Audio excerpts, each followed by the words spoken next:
हेरा फेरी एक ऐसी मूवी जो कि एक एवरग्रीन कॉमेडी मूवी है। इसने 2000 और 2010 के टाइम पे लोगों को खूब हंसाया है और ये एक ऐसी मूवी है जिसे तुम अगर आज भी देखोगे तो तुम्हें उतनी ही हंसी आएगी। तो अभी तक हमें इसके 2 पार्ट देखने को मिल चुके हैं, एक है हेरा फेरी और दूसरी है फिर हेरा फेरी, और जो इसका तीसरा पार्ट है वो लटका हुआ है। मतलब वो आएगा नहीं आएगा, उसके साथ क्या होगा, चीजें काफी ज्यादा उलझ गई हैं हेरा फेरी 3 के साथ। और आज की इस वीडियो में हम इसी चीज के बारे में बात करेंगे कि आखिर हेरा फेरी के साथ हो क्या रहा है और आगे क्या हो सकता है, सारी कंट्रोवर्सी, और आखिर ये मूवी आएगी या फिर नहीं। So without wasting any time let's begin the video. तो हेरा फेरी 3 के अराउंड बातें 10 साल पहले शुरू हुई थी, जब इससे रिलेटेड हमारे सामने आई थी एक अनाउंसमेंट वीडियो। और इस वीडियो में एक मेन चीज ये थी कि हेरा फेरी 3 के अंदर अक्षय कुमार थे नहीं, और अक्षय कुमार की जगह थे 2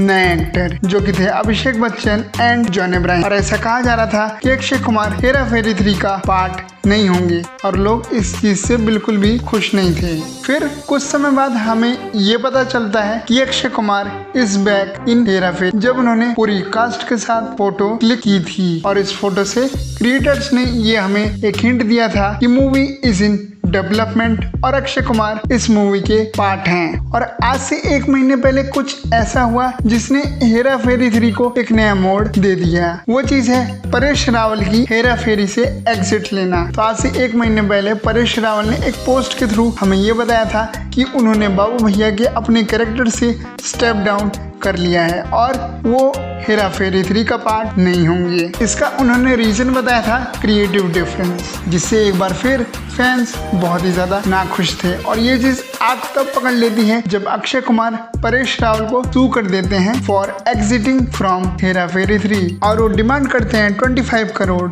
रुपीस का, जिसे परेश रावल पे भी कर देते हैं। और इसके बाद सबको लगा था कि इतनी बड़ी कंट्रोवर्सी टाइप की चीज हो गई है, सो परेश रावल अब मूवी में रिटर्न नहीं करेंगे और मूवी बनेगी बिना परेश रावल के। बट अभी कुछ समय पहले एक नई अपडेट आई है इस चीज को लेके, और परेश रावल ने ये खुद कंफर्म किया है कि उनके और टीम के बीच जो भी डिफरेंसेस थे वो सारे डिफरेंसेस क्लियर हो गए हैं and he is back in Hera Pheri 3। तो शुरुआत से लेके अभी तक 4 चीजें हुई। सबसे पहले हमें ये पता चला कि अक्षय कुमार नहीं होंगे हेरा फेरी 3 के पार्ट, उनके जगह होंगे Abhishek Bachchan and John Abraham. Then Abhishek Bachchan and John Abraham को हटा के अक्षय कुमार को वापस लाया गया। देन परेश रावल ने अपनी एग्जिट ली, अक्षय कुमार ने उनके ऊपर केस किया, और अब परेश रावल ये कह रहे हैं कि उन्होंने इस मूवी के अंदर वापस आने का फैसला। और बात करें ये सारी चीजें हो क्यों रही हैं, तो देखो यार, मेरे हिसाब से इस मूवी के जो राइटर्स हैं प्रोबेबली उनकी स्क्रिप्ट में कोई दम नहीं होगा, इसीलिए इनिशियली जो एक्टर्स हैं उन्होंने इस मूवी को करने से मना कर दिया। तुम एग्जांपल ले सकते हो अक्षय कुमार और अभी परेश रावल का। बट हो सकता है कि उनको लगाओ कि इतनी बड़ी आईपी है, इतनी बड़ी फ्रेंचाइज है, तो वो लोग ना चाहते हुए भी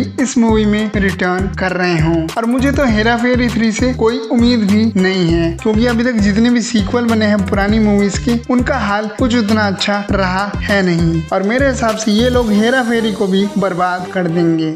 देखो यार, अब तक मैंने तुम्हें जितनी भी कंट्रोवर्सी या चीजों के बारे में बताया है, ये सारी जो चीजें हुई, हो सकता है कि ये सारी चीजें सच में कोई क्रिएटिव डिफरेंस या मेकर्स और एक्टर के बीच प्रॉब्लम की वजह से हो रही हो, उससे मैं मना नहीं कर रहा हूँ। बट हो सकता है कि ये लोग ये सारी चीजें इसलिए कर रहे हो ताकि ये लोग रेलेवेंट रहे और मूवी की हाइप बनी रहे, जो कि मेरे हिसाब से एक बहुत ही खराब स्ट्रेटेजी है। क्योंकि देखो, इस चीज का कोई पॉजिटिव इफेक्ट मेरे हिसाब से तो नहीं पड़ रहा है मूवी के ऊपर। इन सारी हरकतों की वजह से लोगों ने केयर करना ही छोड़ दिया है हेरा फेरी 3 के बारे में। कभी कोई आ रहा है, कभी कोई जा रहा है, कभी कोई अपना रिटर्न अनाउंस कर दे रहा है कि I am returning in this movie. So ये सारी चीजें क्या करती हैं, ये सारी चीजें सिर्फ मूवी का जो स्टैंडर्ड है, ये जो हाइप है, सिर्फ उसे गिराती है। तो मेरे हिसाब से तो ये सारी चीजें नहीं करनी चाहिए। विद दैट आज की इस वीडियो को यहीं पे एंड करते हैं। मैं मिलता हूं तुम्हें किसी और वीडियो में, तब तक के लिए थैंक्स फॉर वॉचिंग।